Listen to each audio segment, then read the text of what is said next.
This is Goss's Garage with Pat Goss, co-host of PBS's Motor Week. He'll take your calls and comments now at 844-885-4677 or email him at radio@goss-garage.com.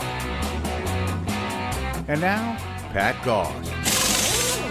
Hey everybody, you know we live in a wonderful time with all kinds of information available to us and so on, but you know, you found an internet how-to video that made a car repair look easy, and by golly, you're gonna try it. Well, you might want to be careful.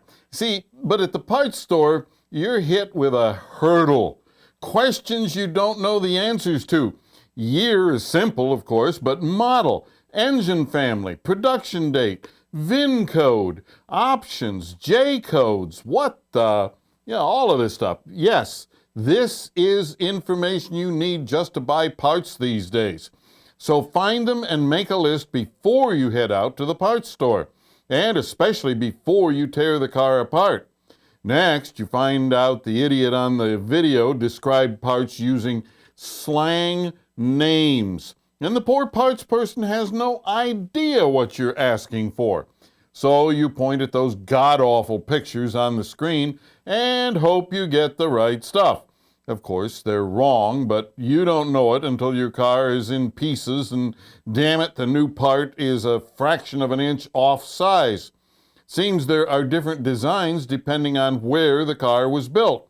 So now you have to Uber back to the parts store to go through the whole miserable process again. But this time, the proper part has to come from the warehouse, which, well, it should take 2 hours. But 2 hours slowly mutates into 2 days, leaving you with a car in pieces and no way to get around.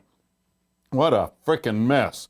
If you're thinking about doing your own repairs, remember, it isn't what you know that gets you in trouble. It's what you don't know. And it's usually nothing like what you see on an internet video or on TV. Oh, yes. Man, they really gripe me on some of these TV shows and most of the internet stuff. Of course, there are a few sites that are really good, but a lot of these jacklegs that they're working on one car, they don't know the proper terms.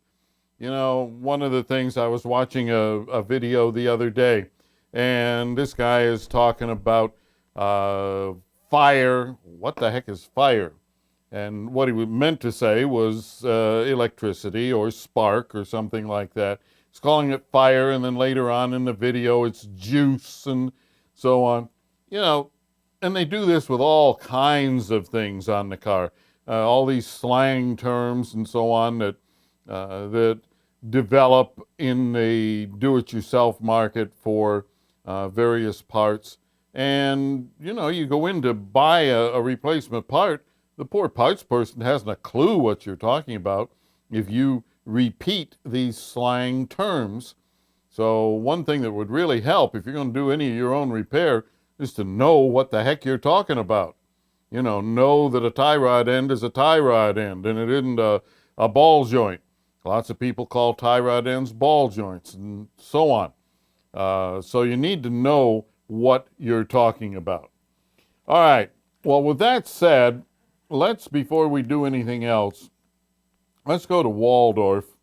That's Waldorf, Maryland, and talk to John about the Chevy van. John, welcome to Goss's Garage. How you doing, Mr. Gross? Okay.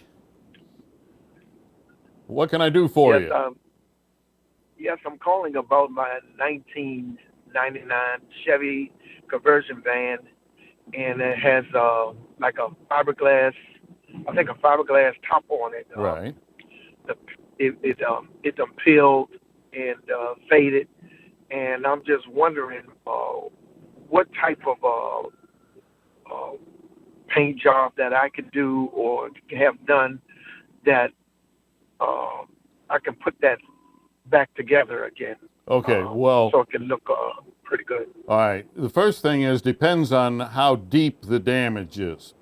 Now, if you can see like strands of fiberglass in the surface, then what's probably going to happen is you're going to have to find somebody that knows how to do fiberglass, and they're going to have to re-gel coat it. But before they do that, they're going to have to strip all of it and then put a new gel coat on it, which is a plastic surface that is used on fiberglass.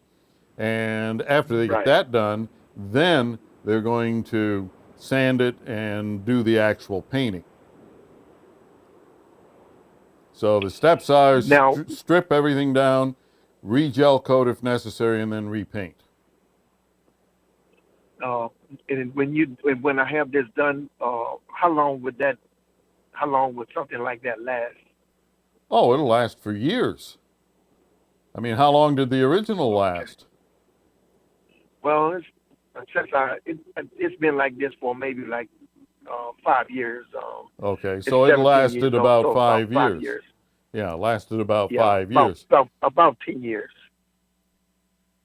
Okay. About 10 years. Okay. Uh, so you could expect that, or because there are improvements in these products and so on since your van was built, and of course a lot of those high top conversion vans, they didn't use the best materials in the fiberglass and so on anyway. If you get a good shop that Right. does to redo it, then chances are it's going to last considerably longer than what the original did. Right. Okay. And one of the things you might want to do is you might want to check out some of the places that do work on boats, because that's the way a Okay. boat is made, and boats have gel coat and all that, just like that top did. And there are marine finishes that are far, far superior to automotive finishes. So you Okay. might want to have it painted with one of the marine products as opposed to the automotive products if you really want it to last. Okay. All right? All right. I appreciate that. Thank you, Okay. sir. Thank you.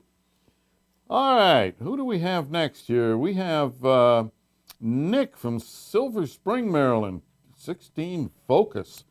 Nick, welcome to Goss's Garage. Hello, Goss. How you doing? We really liked your show. You've helped me a couple other times. I've got a question this time. I saw you this morning. I bought it's a really nice car, 2016 Focus back in January. Now this is February. You know, it's over a year old now. But here's the deal. I don't put very much mileage on my car, and I heard of braking oil. Now, would you believe I'd only have 1,000 miles? I have 900 some miles after all these months. And I was wondering, this oil, it's going to be a while. I heard you say on your show you change oil like every newer car is 5,000. This is a 2016 Focus. That oil being in that long, is that a problem or something? Oh, yeah. I'm not due for an oil change for a while. Yeah, well, you are due for an oil change because it isn't just mileage, it is time or mileage, whichever comes first. You never leave oil in a car for longer than a year.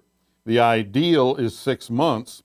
Of course, you're putting so few miles on it that the year would be the better number to use. So you're going to change your oil once a year. Oh, I see. Okay. Well, I'm just like I say, I got it like late January, and like so I thought I'm glad I didn't wait till like another 2,000 miles. I should still just go ahead and do it, right? Yeah, because see, the issue here with time, especially if you don't put a lot of miles on a car, you get condensation inside the engine from the cold air and the metal and stuff like that. So you get moisture that slowly builds up inside the engine. Now, Moisture if you drive it a lot and you drive it long distances and things like that, then the oil will get hot enough to cause that moisture to evaporate, and it's sucked out through the crankcase breather system. But short trips, very low miles and stuff like that, that water just keeps building up and building up, and as it builds up, it can actually mix with the oil, and it makes the oil thicker. So your oil keeps getting thicker and thicker, and that ultimately will cause wear to the inside of the engine. So I better go ahead and get that done. So I do small trips. I'm in Silver Spring. Every now and then I visit my daughter. We go to Ocean City, Atlantic City, go to her in Virginia. like on the open road is good in Alexandria and all. So I better go ahead and do that. I appreciate that. Okay. No, that's a very nice car, and I'm real pleased with it. Good. I'm glad to hear that. I like that car. So. Well, you like to focus? Yeah, well, I read up a lot on consumers. I'm a big car buff, and I got a pretty good write-up and all like that and everything. Yeah. Yeah, they're an impressive car. Right from the get-go, although the early ones had some problems, they were, for a small car, they started right out of the box as being a very, very nice car to drive. As a matter of fact, when they first came out, I had spent a week in a Ferrari, driving a Ferrari, no problems, no anything at all. My next car to road test was the new Focus. I get in the Focus, and the first day I get pulled over for speeding in the Focus when I hadn't been had any problem at all in the Ferrari. Oh, you got pulled over the Focus for speeding, not the Ferrari. You think it would be the other way around? You would think, but like a Charger, a Challenger. That's Charger Challenger is tempting too with the Hemi. Yep. So anyway, that was I thought that was kind of funny. So that is kind of fun. Yeah. Mm-hmm. All righty. Okay. Let's. Oh goodness, we need to take a break. We'll take a break. We'll be right back here on Goss's Garage. Stay tuned. Pat will take your calls next at 844-885-4677. Goss's Garage continues in a moment. How quickly we forget. We're right back to using short-term logic to make long-term purchases. There's a huge increase in sales of big, thirsty vehicles. Trucks, SUVs, and other vehicles with dismal gas mileage are selling like hotcakes.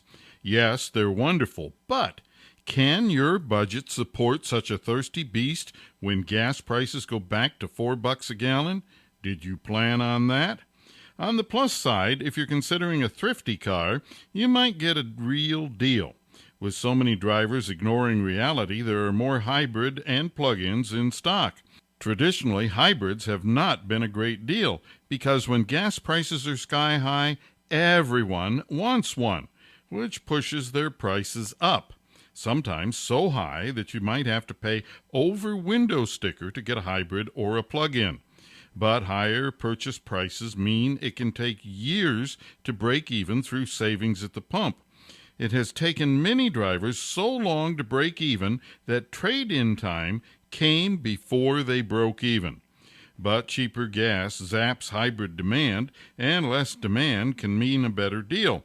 So if you've been thinking about an economy car, now might be the time. That's using long-term logic to buy a long-term product.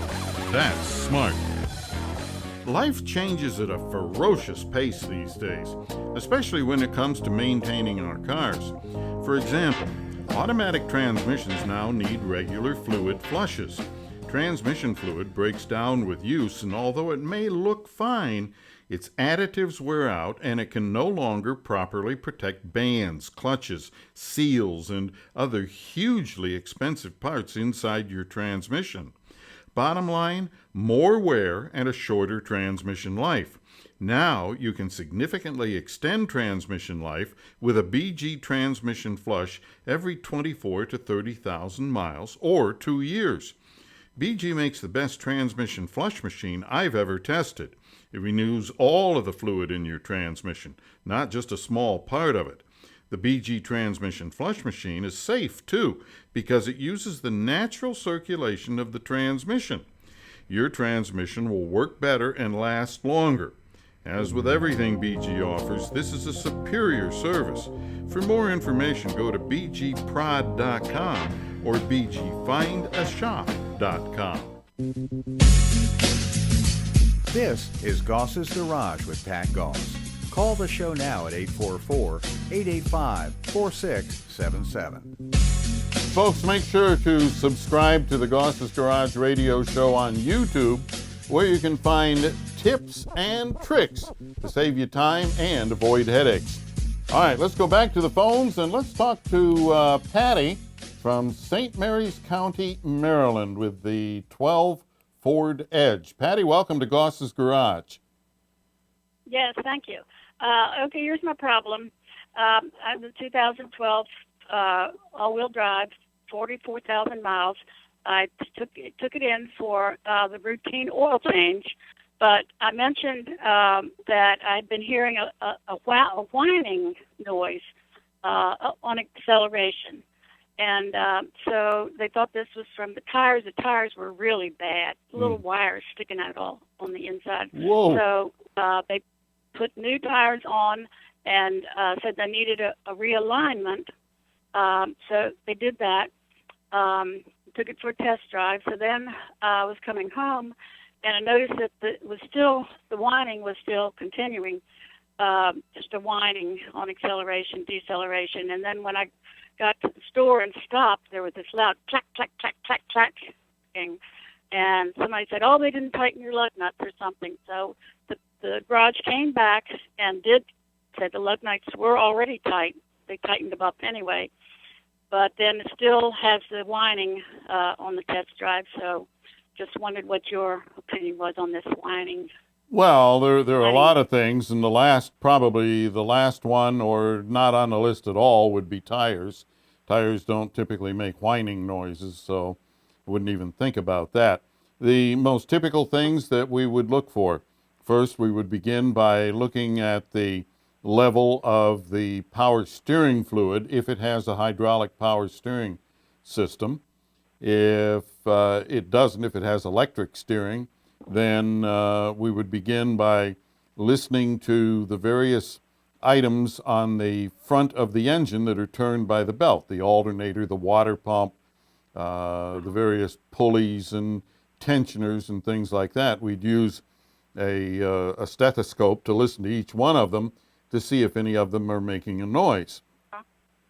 And well, I noticed a clunking when I turned the steering wheel to the left, pulling out onto the road. There was this clunk just once, which that was kind of strange too. Yeah, well, that sometimes will happen after a car's been up in the air. And what happens is when the wheels are hanging down, the various suspension bushings and so on, when you put it back on the ground, they don't necessarily come back to the original position until you maybe go over a bump or you turn the wheel or something like that. So that I wouldn't be concerned with. Now, there's another thing that what should I have them check Monday? Going back Monday, what should I have them check? Have them check the power steering fluid if it's hydraulic. Power steering fluid level and the power steering system itself, because just because the power steering fluid is at the right level doesn't mean that there isn't a problem in the power steering system. So that's number one. Oh. Number two is to check all of the belt-driven items on the front of the engine, the alternator, the water pump, the belt tensioner, all of those things, because they all are chronic at making a whining sound, and especially during acceleration. And then the next thing, if nothing is found there, the next thing then is to check the torque converter in the automatic transmission, because torque converters lots of times. Yeah. Okay. Now, in order to check that, the first thing they're going to have to do there is to check the fluid level in the transmission, and there's a special procedure to do that on your car. So you have to make sure they know how to do that procedure properly. It requires a scan tool hooked into the computer on the car and some things like that, because if the fluid level is low in the transmission, you'll get a whining sound during acceleration. Oh.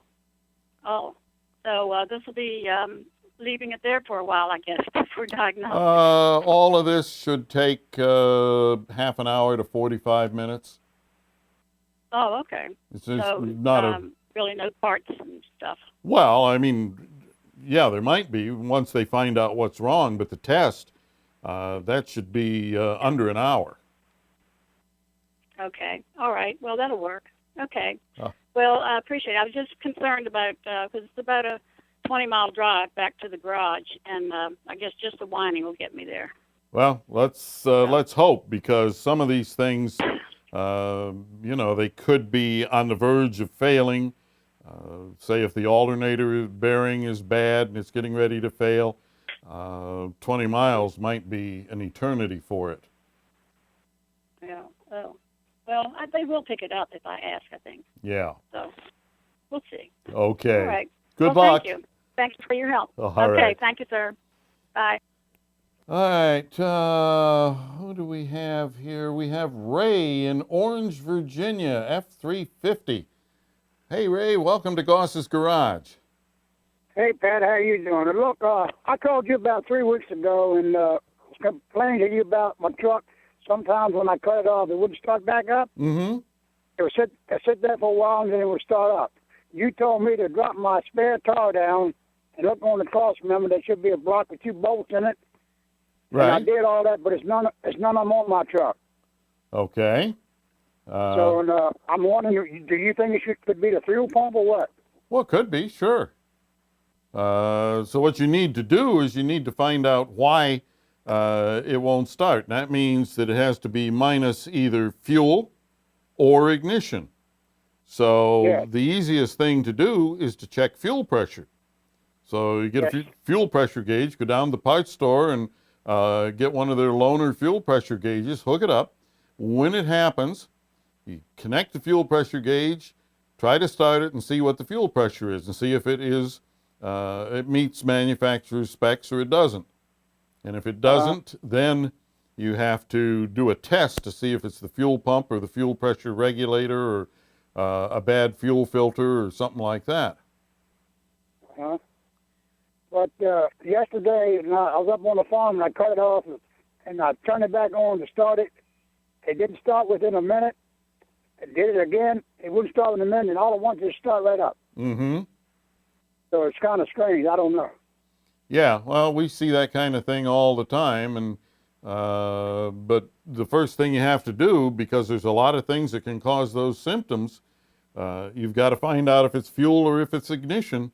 If you've got proper fuel pressure, then it's an ignition problem, and because this is a Ford, the very first thing that you're going to check is going to be the ignition switch. Okay. Now, the ignition switch, of course, is not there where the key goes in. That's just the key and tumblers. I understand that. Yeah. So it's farther down, and you'll find a lot of them where one or more of the contacts, you get up under the dash there and look on the steering column, and you'll see the plastic on one or more of the connectors may have turned brown, and that automatically means you've got a bad ignition switch. Okay.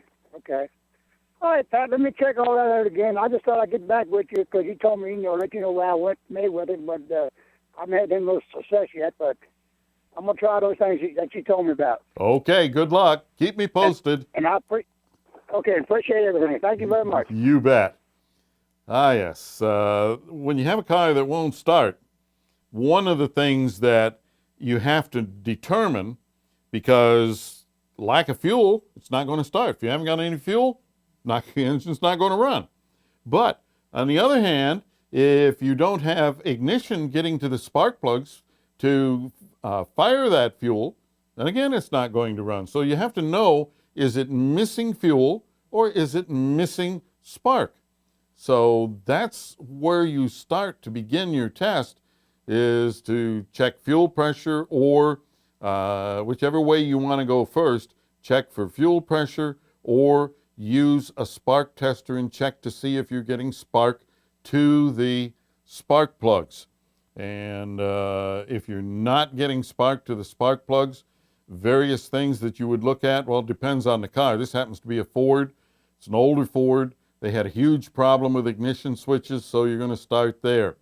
Other cars, depending on year, make, and model, you might be looking at things like the crankshaft position sensor or the camshaft position sensor, or there's a lot of different possibilities here, but you have to know what the system is and know the year, make, model, and then you can figure out from there what are common failures in that particular make and model of car.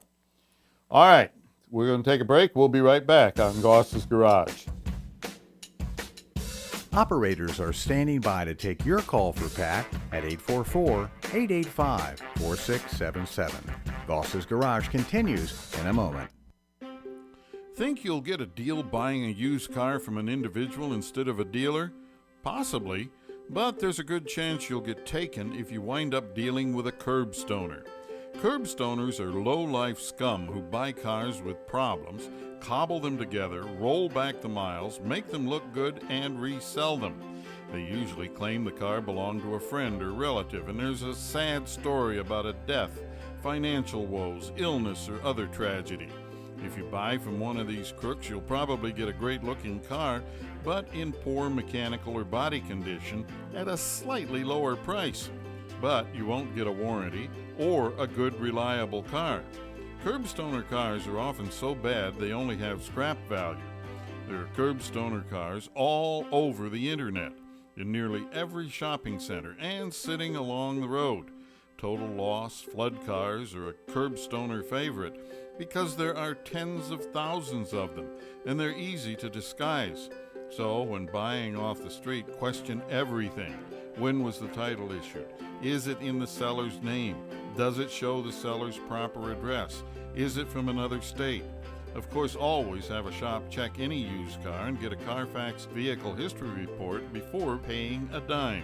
Curbstoners are crooks who will happily steal your money. So be really careful. I get lots of questions about BG products, many about specific products or services like, is BG44K really that good, or are BG transmission, cooling system, and power steering flushes actually necessary?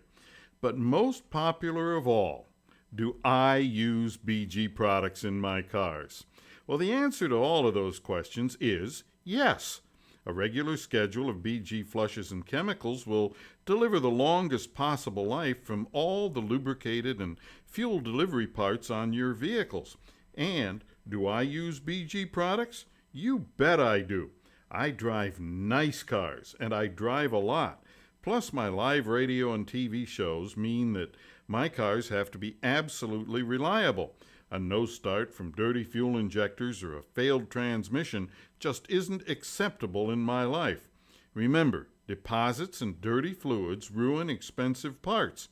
For reliability like I demand, visit one of the quality shops that sell BG products and perform BG services.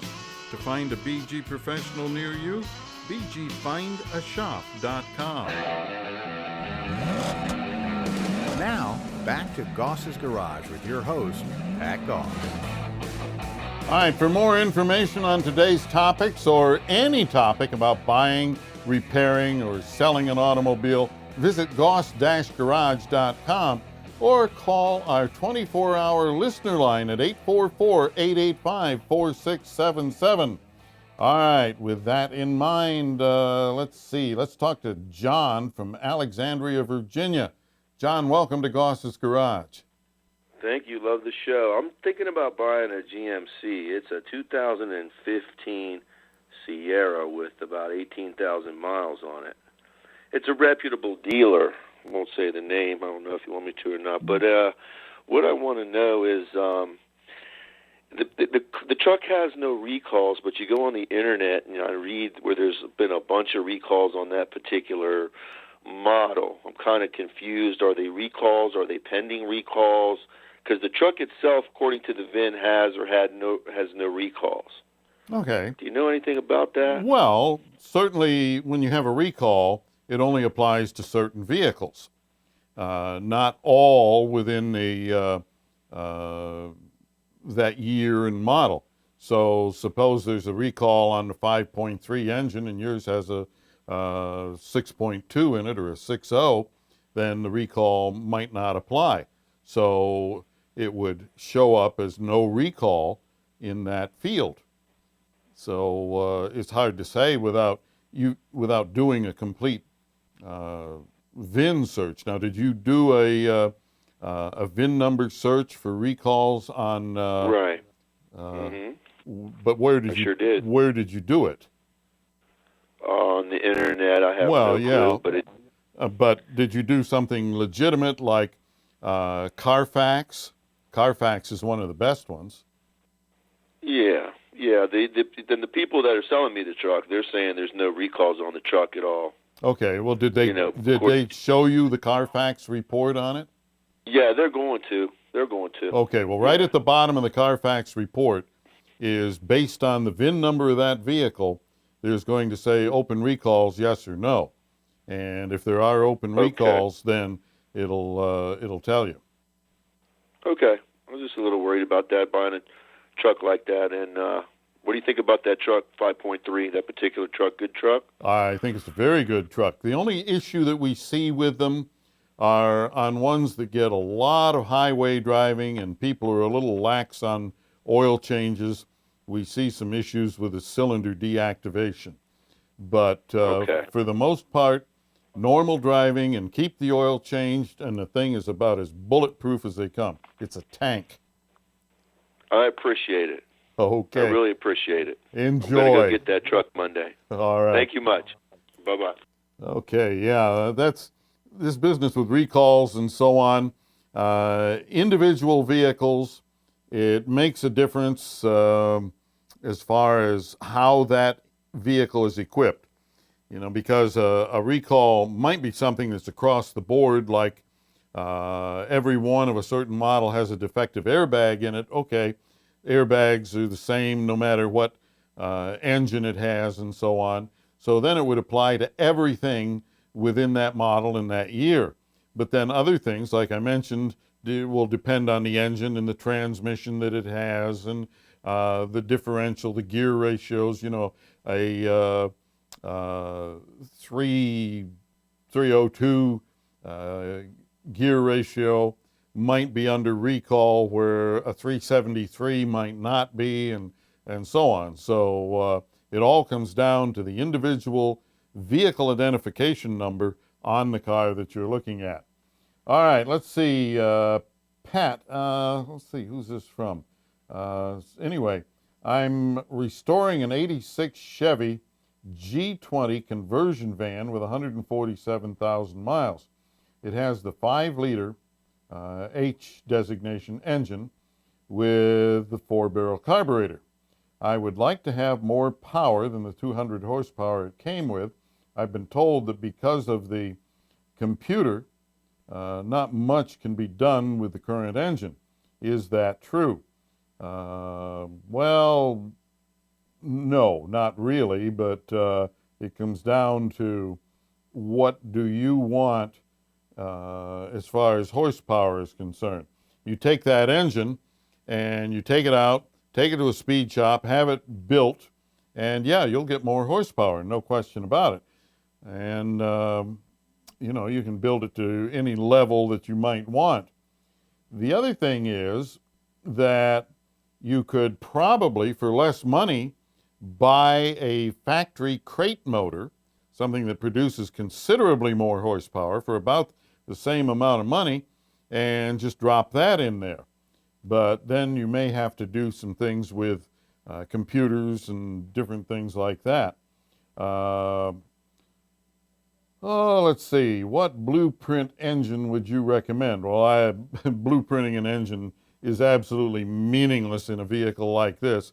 If you're going to go out and you're going to race the engine, then blueprinting makes sense. But otherwise, blueprinting an engine is probably dropping $1,200 that you're never, ever going to see any benefit from on the street. Looking for 350 to 400 horsepower. Will changing the engine make it difficult to get it inspected? You live in Virginia. Well, the thing with changing engines is that the federal law requires that all of the things that were on the original engine have to go on to the replacement. In other words, you can't disable any of the emission control equipment or anything like that, because that would be a violation of federal and state, and in some cases local law. So in something like this, if you bought a crate engine, all you would do is you would change your carburetor over and your exhaust manifolds and exhaust system, and then everything else would be just like it is right now.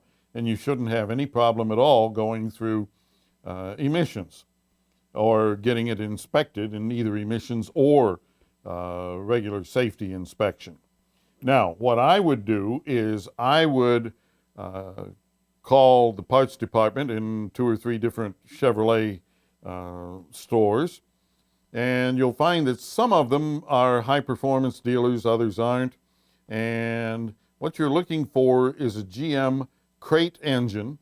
It's going to be an exact fit for what's in the car. It's just going to have more horsepower, from a little more horsepower to a whole lot more horsepower.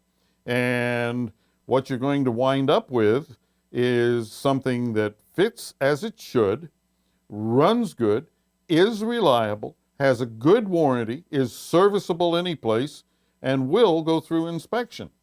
Now, I would expect you're looking for something in the 400 horsepower range. I would expect that probably what you're going to wind up spending, time you get it installed and all the rest of it, something in the neighborhood of $7,000 to $8,000. Now, the other thing you have to consider is that as you're upping the horsepower, you're putting more strain on the transmission. So you got to make sure the transmission is in good condition as well. And you may want to install a shift kit or something like that that will boost line pressure and make the shifts a little more firm, which will help prolong the life of the clutches in the transmission. So you can probably expect to spend another $500 to $700 upgrading the transmission a little bit. So that's the way I'd go about it. You know, it's certainly doable. It's a very common thing to do these days, because back in the day when that vehicle was built, horsepower was not king. It was all about emissions and so on, and a lot of those engines were just so choked with emission stuff and lacking in technology that what you wind up with is this situation that you have. These things, a lot of them, just unbelievably bad as far as the way they performed. You know, you can do 0 to 60 in 3 days.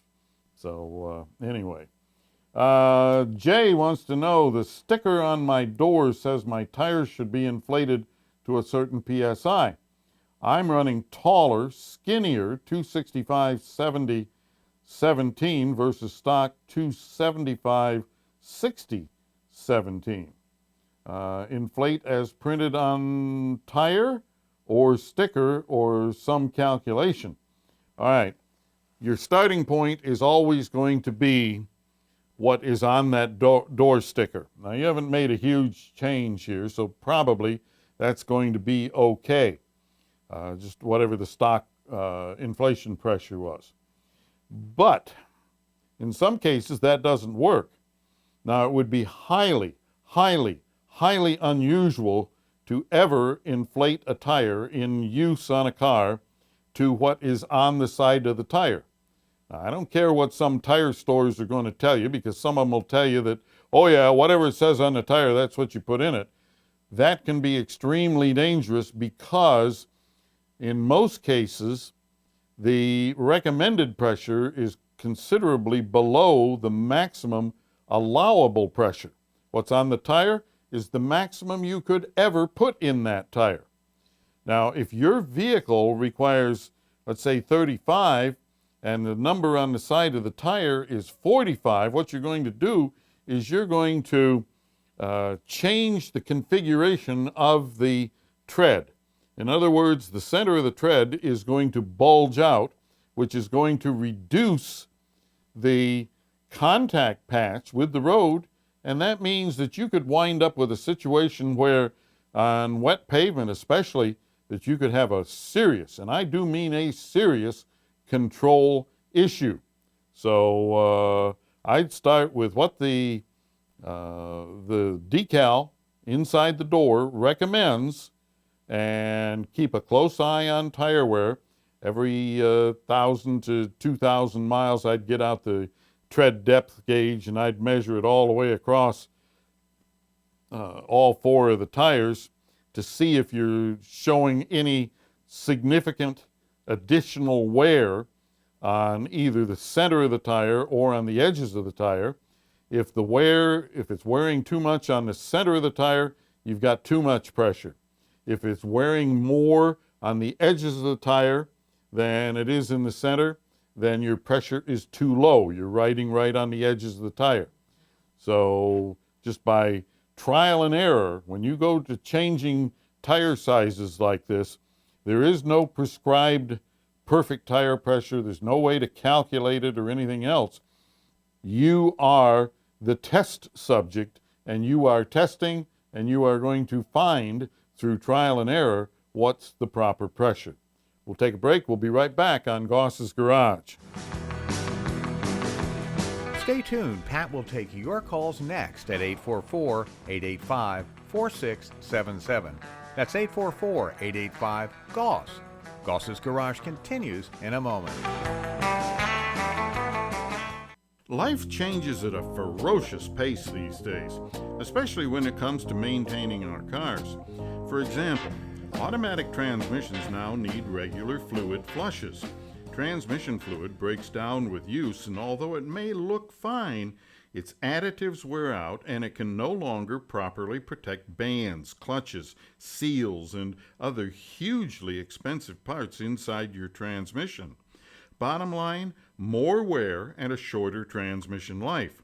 Now you can significantly extend transmission life with a BG transmission flush every 24 to 30,000 miles or 2 years.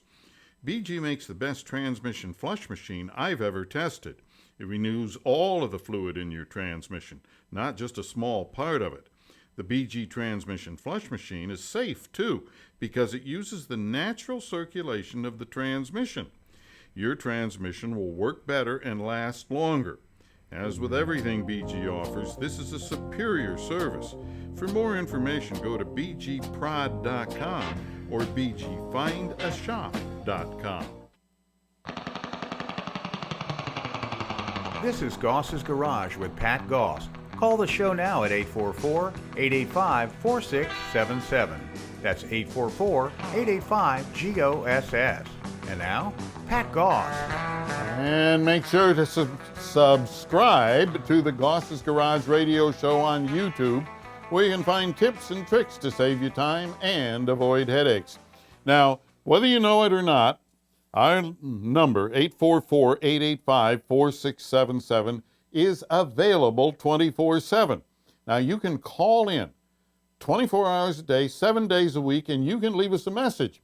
And we can call you back, or we can do what we're going to do right now, because we're going to play a recorded message from John, who is in King George, Virginia, who has an '89 Isuzu. My question, Mr. Goss, is I've got this '89 Isuzu Trooper. The engine was surging after I had it worked on. So I learned from you a couple years ago that I could take the battery terminal off for a few minutes and put it back on, and it might reset, the problem, the computer. But it did not work this time, so I do need help. If you'd let me know maybe what else I could do to stop that. All right. Well, John, things that you need to do. Number one, you need to check the cleanliness and the condition of the idle air control and the throttle body.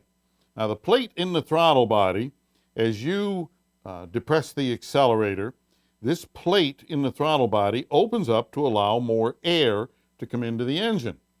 Well, when it's closed, there is this very fine space around the throttle plate, between the throttle plate and the throttle body.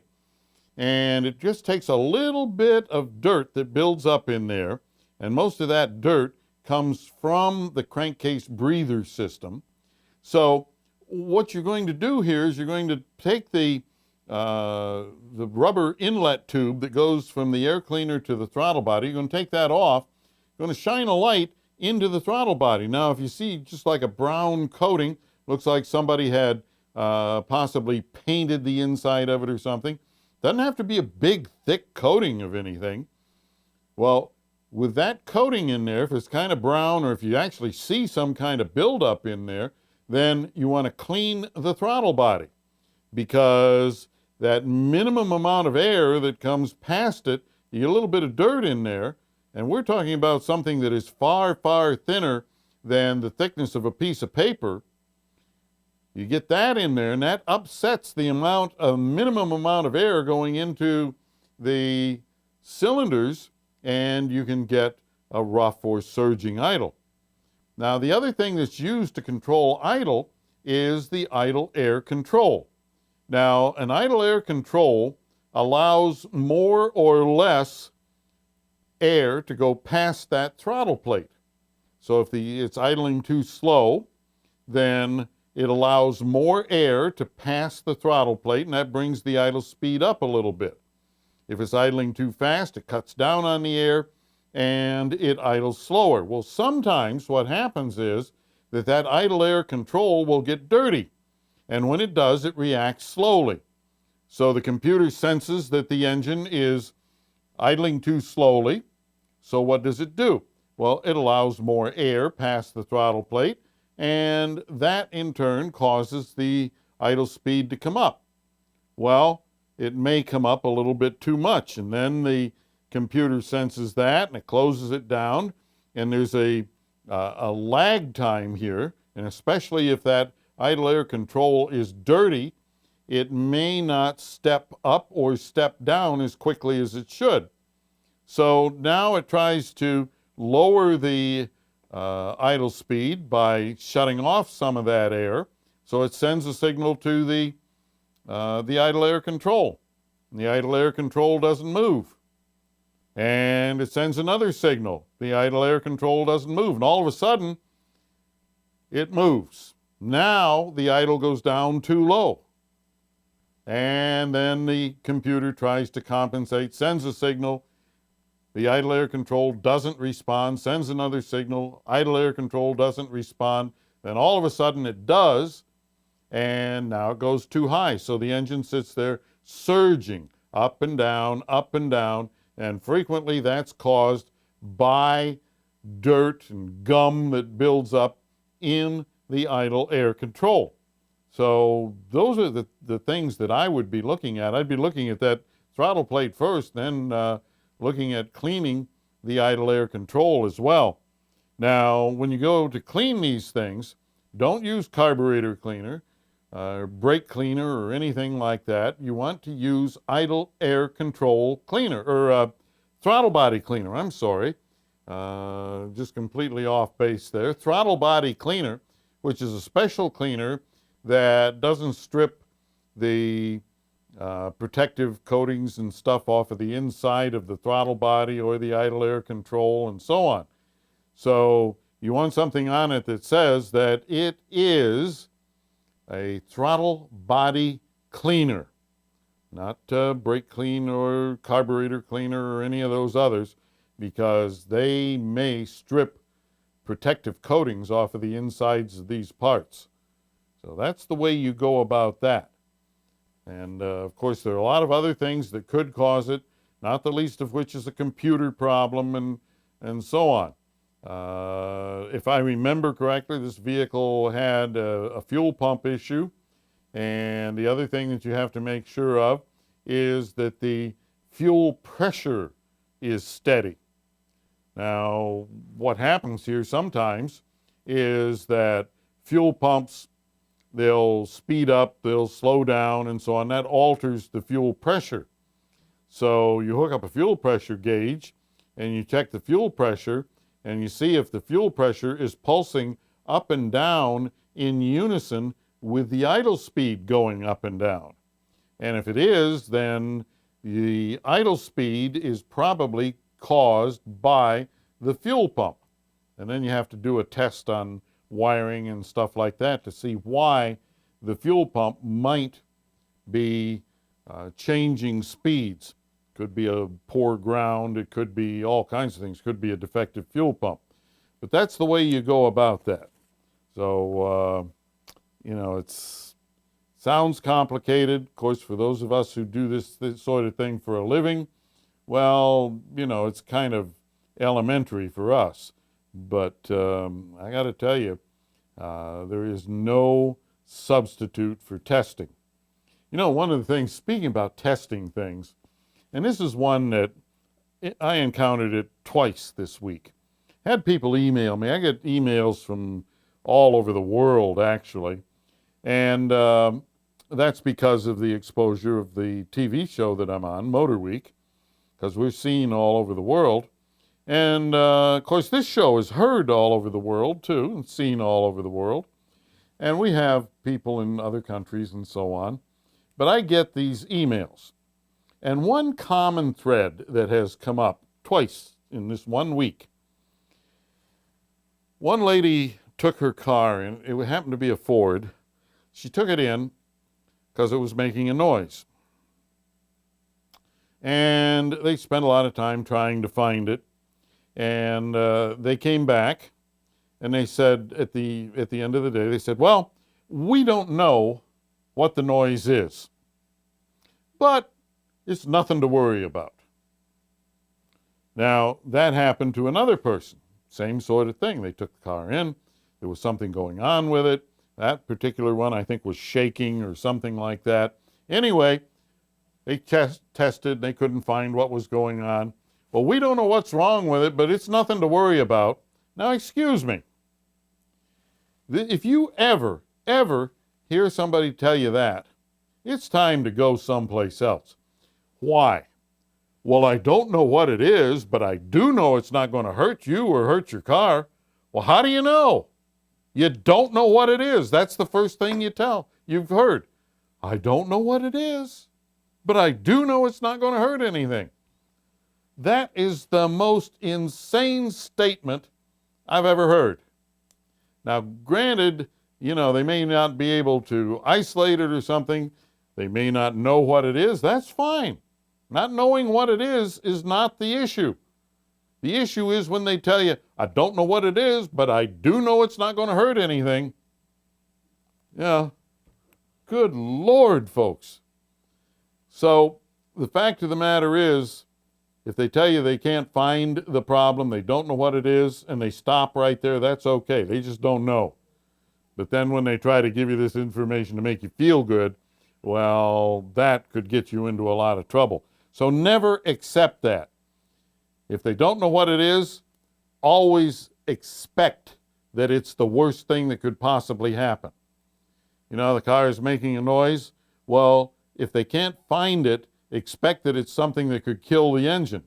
That way you'll be cautious and you'll put more effort into finding it.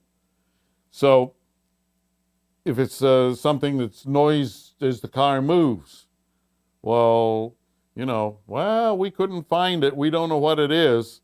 All right, let's stop right there. Now you, as the driver, have to assume that it's something that's going to cause a wheel to fall off or steering to go out or something like that, because you have to expect that it's going to be the worst. And I know you hate to think about the worst on a car. Everybody does. Everybody goes about a car with this pure optimism. Oh, well, the noise will go away. Well, noises usually don't fix themselves. Car problems usually don't fix themselves.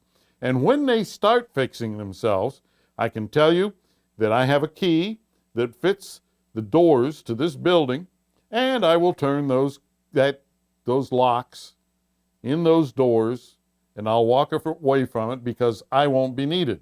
Cars don't fix themselves. Don't be optimistic about a problem. Be pessimistic so that you follow through and you get these problems fixed. We see cars come in all the time where people are optimistic. Well, I read on the internet. Oh my God, I get so sick of hearing I read on the internet. First, do you even know who you're talking to? You don't know that this isn't some jackleg pretending to be somebody. Unless it is some known site by a major manufacturer. All these chat rooms and everything. Good Lord. Half of these people couldn't find their behind with both hands if you printed the instructions on the palms of their hands. So many things that are just idiotic. Anyway, the thing of it is, what we see is somebody says, oh, well, I read on the internet that it could be this, and, you know, if I let it go for a while, it won't hurt anything. Well, how's that person on the internet know? Have they heard your car? Have they looked at your car? Have they checked the oil pressure or checked the level of the oil or any of these things in it? No. Can't possibly. You know, I can give you pointers about how to test things and so on. That doesn't mean that I can give you the answer as to what is wrong with a car, because nobody can without looking at it, testing it, and so on. So be pessimistic about these things. Don't look for the best answer you can find on the internet and presume that that is going to be your case, because yours could just as easily be worst case. So we find people that destroy engines, they destroy parts of their cars, tires, brakes, all kinds of different things, because they're optimistic about what's going on. And they don't follow through, and they don't find a good shop and a good technician. And remember, there is no such thing as a computer code that really tells a technician a whole lot other than something to test or a test procedure to use. So this myth that all of you have, that you can take your car someplace and they can hook up this magic box to your computer and it is somehow going to tell that technician exactly what they have to do to fix the car. No, it doesn't work that way. And remember that free computer check, that free code scan, 99 times out of 100, it is worth less than what you are going to pay for it. You are paying nothing for it, and in many cases, it will cost you money. So remember, be pessimistic about problems with your car. Don't be optimistic and suspect that everything is going to be A-okay, because it may not be.